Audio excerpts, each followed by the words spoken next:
Hello' everyone. আজি মোৰ লগত বলকচোন আমাৰ গাঁৱৰ কেইটামান চিনাৰী আপোনালোকক দেখাওঁ। এনেবোৰ চিনাৰী মই বিৰাট ভাল পাওঁ। সঁচাকৈ এইবোৰ পৰিৱেশত থাকিলে যিজন থাকে তেওঁহে ইয়াৰ অনুভৱ কৰিব পাৰে। ইমান ভাল লাগে। এয়া বকুলজোপা, এয়া মায়ে অলপমান ইয়াত খেতি কৰিছে। এয়া অমিতাজোপাও লাগিবলৈ আৰম্ভ কৰিছে। দেখিছেনে ইমান ধুনীয়া এটা পৰিৱেশ।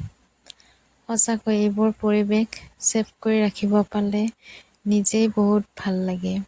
পিছত চাই থাকিব পাৰিম। হয়তো কেতিয়া কোন ক'ত থাকে কোনেও হয়তো নাজানে।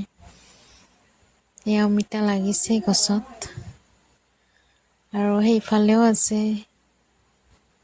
এইফালে ধুনীয়া মুকলি এখন পথাৰ আৰু ইয়াত ধান খেতি কৰে আৰু সৰু ল'ৰাবোৰে ইয়াত খেলি আছে। গাঁৱৰে হয়, সিহঁতে খেলি আছে। এইবোৰ পৰিৱেশ সঁচাকৈ এটা সময়ত যে নোহোৱা হৈ যাব।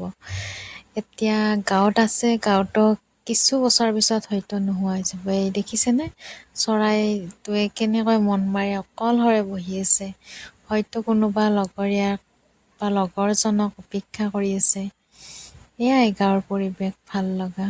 যদি ভিডিঅ'টো ভাল পালে প্লিজ লাইক এটা কৰি দিব। Bye bye, thank U.